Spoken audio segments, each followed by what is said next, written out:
Bonjour et bienvenue dans ce 26e numéro de Pilot Reviews. Nous allons revenir ensemble avec un tout petit peu de retard sur les sorties de la deuxième moitié du mois de février.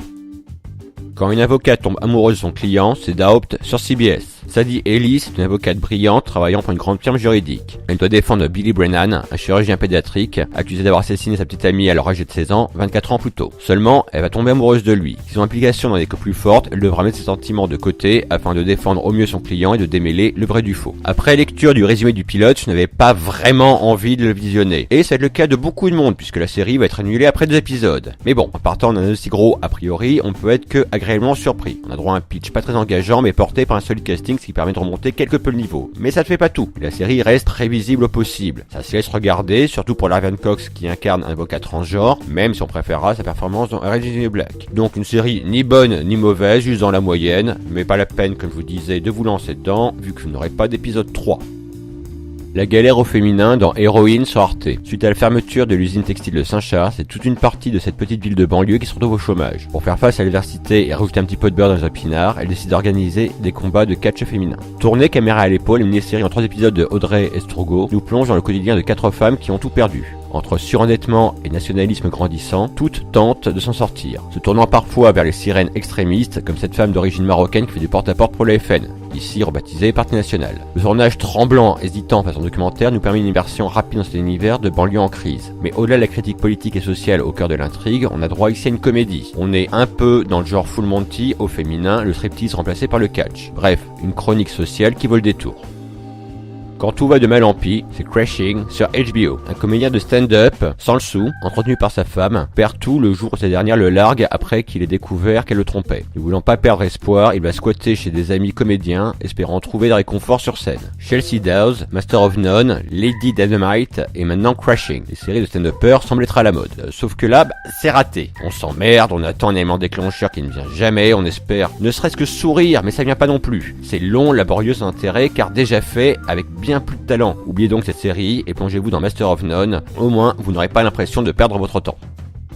Uchronie nazie dans SSJB sur la BBC One. 1941. Les Allemands ont conquis l'Angleterre et occupent Londres. Douglas Archer enquête sur la mort d'un homme lié à la résistance. L'affaire se révèle être d'importance puisque le Reich dépêche un de ses agents, Oscar Hunt, pour superviser l'enquête. SSJB est adaptation du roman éponyme de Len Dayton. On a droit ici à un premier épisode de bonne facture avec de bonnes reconstitutions historiques, enfin uchroniques, une bonne réalisation et interprétation, mais ça s'arrête à peu près là. L'histoire, bien que n'étant pas inintéressante, manque un petit peu de complexité, de profondeur, et, à moins d'un gros twist dans les épisodes à venir, ça s'annonce bien linéaire. On ne peut s'empêcher à penser à The Man in the High Castle au visionnage, et malheureusement, la mini-série SSJB fait pas le figure à côté. Desperate Housewives Deluxe dans Big Little Lies sur HBO. Madeline, Jane, Céleste se lient d'amitié par l'intermédiaire de leurs enfants le jour de la rentrée des classes. Seulement, elles ne se doutent pas qu'elles vont se retrouver, quelques mois plus tard, au centre d'un tragique accident survenu à la fête de l'école. Leur vie, ainsi que toutes celles de la petite ville de Monterey, vont en être secouées. Avec son ambiance à la Desperate Housewives sur casting 5 étoiles, Nicole Kidman, Reese Witherspoon, Laura Dern, Shelley Woolley et j'en passe, la mini-série de David E. Kelly a fait grand bruit. Personnellement, je n'ai pas accroché. On nous vend un meurtre, mais nous laisse dans le vague. Et on se retrouve avec une énième série de bourgeoises caricaturales qui utilisent leurs enfants pour y gâter comme des pions, enfants qui par ailleurs jouent avec leur iPhone OCP. Après, je n'ai vu que le premier épisode, contrairement aux autres critiques qui ont le droit aux 6 premiers sur 7. Et vu les reviews, la série doit vraiment décoller par la suite. Toujours est-il que ce premier épisode n'est pas vraiment engageant.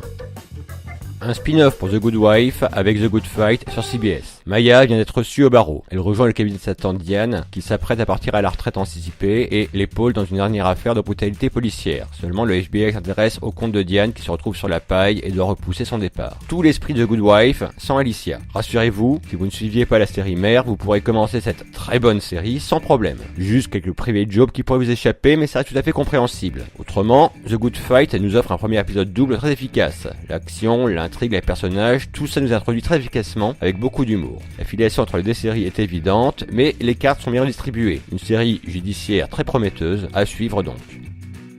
Si vous étiez en manque d'histoire de gamins disparus, CBC a pensé à vous avec Bellevue. La petite ville de Bellevue a connu dans le passé une affaire de meurtre sordide non résolue qui a marqué à jamais les habitants. De nos jours, le jeune Jesse, adolescent transgenre, disparaît. C'est à la détective Annie Ryder, encore traumatisée par l'ancienne affaire, de mener l'enquête en reliant passé et présent. On retrouve ici un Paquin qui interprétait Sookie dans True Blood dans le rôle d'une jeune femme policier badass qui bouscule convention et s'en laisse pas compter. On la voit boire, prendre de la drogue, péter des vitres, etc. Bref, le personnage convaincant, mais l'intrigue, la mettant en scène, l'est tout de suite beaucoup moins. On sent que les scénaristes ont voulu piocher dans beaucoup trop de genres différents, du thriller à l'horreur, et changent d'ambiance au gré de leur envie. On nage sans trop comprendre dans les flashbacks, imagerie religieuse et détournée, et clichés vus et revus une centaine de fois sur une petite vie tranquille en apparence, mais qui cache de lourds secrets. On tente à grand-peine de comprendre où on veut nous emmener, pas forcément encourageant pour se lancer dans les 8 épisodes prévus.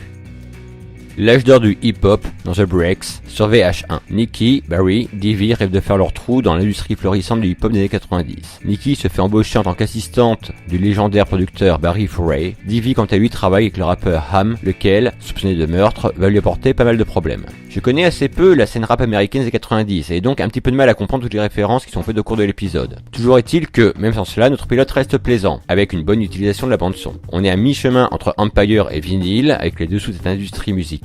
Le tout fonctionne plutôt bien, et nous promet une immersion en 8 épisodes qui peut s'avérer intéressant.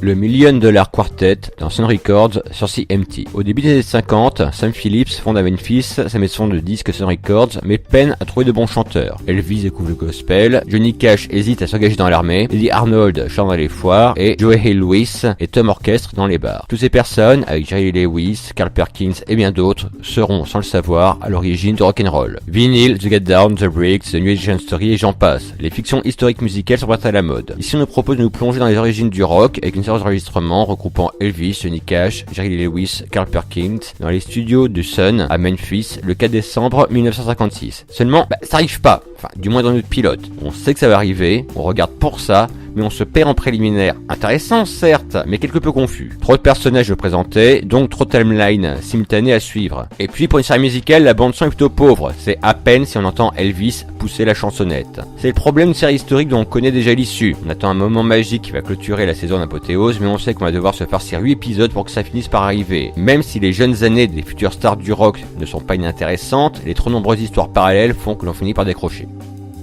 Du policier à l'espionnage avec The Blacklist Redemption sur NBC. Tom Keane doit se rendre à New York pour la lecture du testament de son défunt père. Or, ce dernier n'est pas mort et le charge d'infiltrer l'agent d'espionnage Halcyon Aegis, dirigé par Susan Hargrave, sa mère, qu'il soupçonne d'avoir attenté à sa vie. Pour sa première mission, il va devoir retrouver une mère et son fils qui viennent d'être enlevés. Si vous ne regardiez pas The Blacklist, vous allez être largué. Les personnages nous sont à peine présentés et on nous fait de suite rentrer dans l'action non-stop à base de conspirations paranoïaques, de flingues à tout va et de caricatures de nerds pervers qui pilotent les équipes de loin. Il m'arrive souvent de me plaindre du rythme trop lent des séries actuelles, mais là c'est l'inverse. On n'a pas une seconde pour respirer dans ce thriller d'espionnage sous testostérone, ce qui fait que l'on manque de décrocher. On veut nous en mettre plein la vue, mais gare à l'overdose. Break asiatique dans Gap Year sur E4. Un groupe d'étudiants habitués des road trips à l'étranger décide de s'organiser un séjour de 3 mois en Chine. Le début de vacances catastrophiques. Une série sympathique, sans grande prétention, si ce n'est de nous offrir un petit peu de dépaysement à travers les pérégrinations de nos 2 étudiants partis en Asie à la recherche d'une ex et qui vont suivre des compatriotes rencontrés sur place. Sans grande surprise, les catastrophes s'enchaînent, mais on apprécie tout de même le visionnage et ces personnages parfois énervants mais au final attachants.